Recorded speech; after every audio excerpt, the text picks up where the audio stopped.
perempuan, dan kalau dilanjutkan justru ini yang namanya merusak nama Islam ya. Maka itu saya, tim kuasa hukum saya, segenap perusahaan saya akan bantuin korban ini sampai dapat keadilan. Bang Jeffrey saya sudah tunjuk sebagai kuasa hukum untuk bantu korban-korban ini. Bang, boleh silakan. Ya, begini, sedikit saya tambahkan. Yang perlu digarisbawahi adalah terjadi pertama kali adalah ketika korban ini masih dalam usia anak, di mana pada waktu itu Zulfa, kita sebut saja Z ya, kelas 2 SMP pertama kali ya, itu mengalami pencabulan. Lalu kemudian dilanjutkan, jadi sejak tahun 2017 setiap liburan itu ketika Z ini pulang ke rumah, baik itu libur puasa, baik itu liburan juga semester, liburan kenaikan kelas, si Z ini pulang, disitulah terjadi proses pencabulan itu. Tadi dikatakan bahwa awalnya menolak sampai pada akhirnya di tahun 2020, disitulah terjadi pertama kali persetubuhan itu.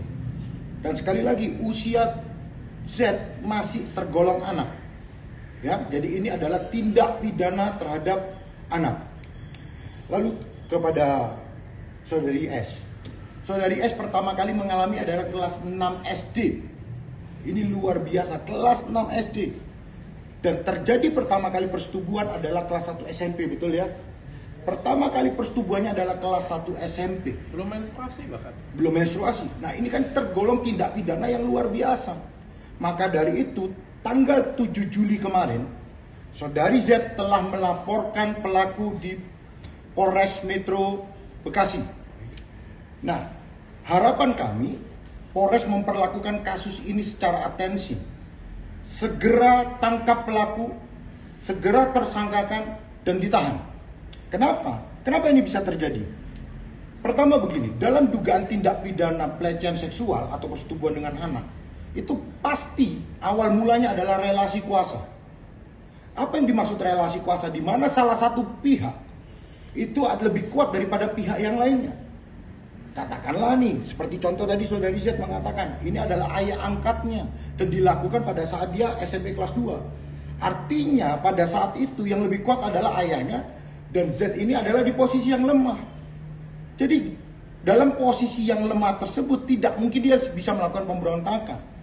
Nah, pertanyaannya kenapa kok baru dilaporkan sekarang? Karena keberaniannya sekarang baru muncul ketika dia sudah dewasa. Ketika relasi kuasa itu sudah semakin mendekati, yang awalnya relasi kuasanya sudah terlalu jauh, di mana satunya seorang ayah angkat, usianya sudah dewasa, bahkan sudah berumur lah begitu. Lalu kemudian saudari Z ini masih istilahnya anak-anak, tergolong usia anak. Di situ saudari Z tidak berani melakukan pemberontakan. Nah, pada akhirnya ketika saudari Z sudah tidak tahan lagi dengan perilaku tersebut, dilaporkan pada tanggal 7 Juli. Betul ya, dilaporkan tanggal 7 Juli. Pasal yang dilaporkan adalah Undang-Undang Perlindungan Anak dan Undang-Undang TPKS. Begini, dalam Undang-Undang Hak Asasi Manusia, ini berlaku internasional. Korban pelecehan seksual, saya ulangi, korban pelecehan seksual, apapun yang disampaikan dianggap benar karena dia merupakan korban. Tidak boleh dibantah, dikecualikan dapat dibuktikan sebaliknya. Saya ulangi ya, ini poin penting. Dalam hak asasi manusia, setiap korban pelecehan seksual, khususnya perempuan dan anak, wajib dianggap benar. Jadi ketika dia berstatement apapun mengenai apa yang peristiwa yang dia alami, itu wajib dianggap benar. Tidak boleh dibantah, dikecualikan dapat dibuktikan sebaliknya. Nah, mengapa saya menerima perkara ini? Pada waktu itu Dr. Richard menghubungi saya, kita berdiskusi di situ, ada beberapa bukti yang sudah ditunjukkan dan menurut kami ini sudah memenuhi unsur. Kenapa? Karena ada bukti chat-chat, walaupun bukti chat itu belakangan baru dia miliki. Kenapa? Karena pada waktu itu dia sudah berpikir dewasa. Untuk membuktikan peristiwa ini, bukti chat itu masih tersimpan sampai hari ini. Isi bukti chatnya apa? Permintaan video itu tadi seperti yang diceritakan. Nah, lalu kemudian kita kembali ke Undang-Undang TPKS nih. Dalam undang-undang jelas sekali dikatakan begini, bahwa dalam undang-undang penghapusan kekerasan seksual itu, satu pelapor sudah cukup jika didukung alat bukti yang lain. Jadi tidak perlu ada saksi lain, cukup satu pelapor saja didukung dengan alat bukti yang sah lainnya. Apa alat bukti yang sah lainnya? Tentu ada visum di situ. Yang kedua ada psikologis forensik, sudah diperiksa keduanya ya.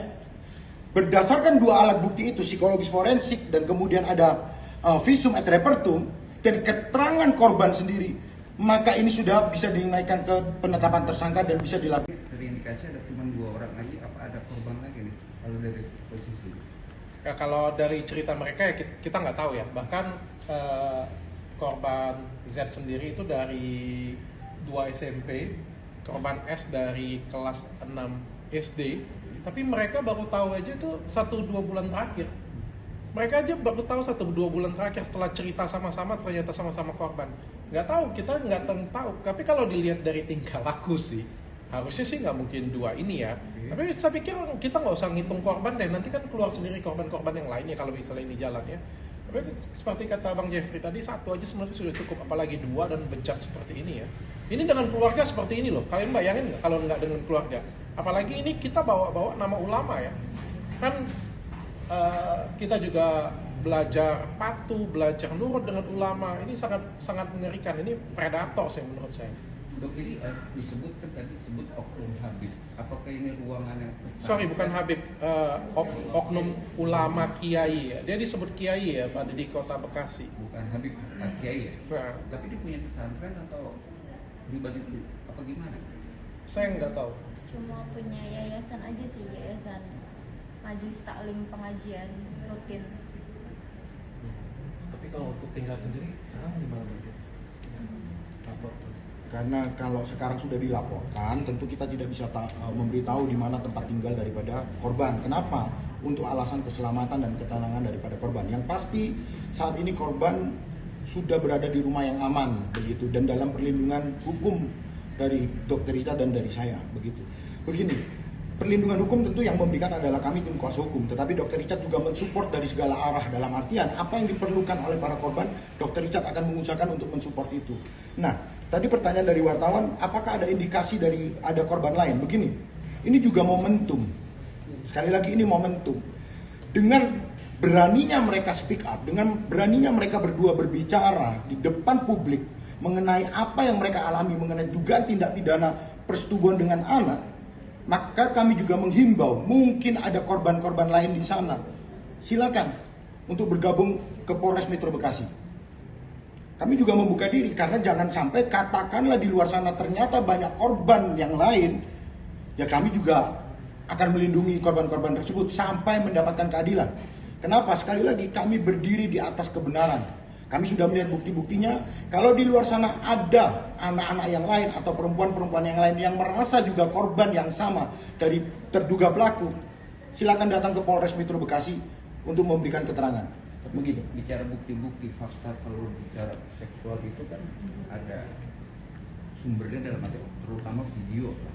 Ya kan melakukan itu, terutama lagi sperma nggak dalam posisi.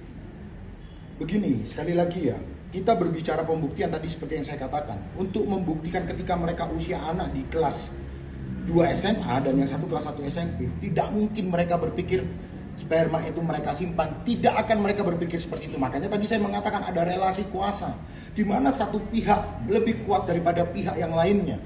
Maka dari itu ketika mereka masih usia anak, ya tentu mereka nggak akan berpikir ke sana. Nah, ketika mereka sudah dewasa, ketika mereka sudah semakin bertumbuh, usianya semakin bertambah, disitulah mereka mulai memberontak. Berpikir ini benar nggak nih yang seperti ini, dan mereka mencapai satu kesimpulan bahwa ini adalah perbuatan yang bejat. Maka dari itu mereka baru melakukan pemberontakan, memberitahu kepada keluarga, baru mengajukan laporan kepada kepolisian. Kalau ditanya ada buktinya, tadi saya sudah sampaikan. Menurut Undang-Undang TPKS, 1 pelapor ditambah 1 alat bukti yang lain yang sah, sudah cukup. Ada visum, ada psikolog forensik. Menurut saya, berdasarkan undang-undang, 3 alat bukti itu sudah cukup untuk memenuhi unsur. Tapi kalau untuk oknum pelaku ini sudah didatangin atau sudah konfirmasi atau gimana? Ya, sedikit bercerita, memang mereka sudah mengkonfirmasi kepada pelaku. Seperti apa yang di podcastnya Dr. Richard itu kan sudah ditampilkan semua. Ada rekaman di situ, bisa ditonton di situ, di podcastnya Dr. Richard. Jadi mereka bersama keluarga sudah mendatangi pelaku pada tanggal 3 Juli, begitu. Tapi reaksinya? Iya, kita nggak akan melihat reaksi dari mereka bagaimana, seperti apa, mau mengakui, mau tidak mengakui, biarkan bukti yang berbicara. Dan sekali lagi, menurut hak asasi manusia, apapun yang mereka sampaikan tidak bisa dibantah kecuali dapat dibuktikan sebaliknya. Nah, karena mereka sudah berani melapor, mereka ada psikolog forensik yang sudah memeriksa, ya tentu menurut saya itu sudah memenuhi alat bukti. Jadi jangan lupa untuk subscribe Cumi Cumi. Ditekan ya tombol lonceng merahnya.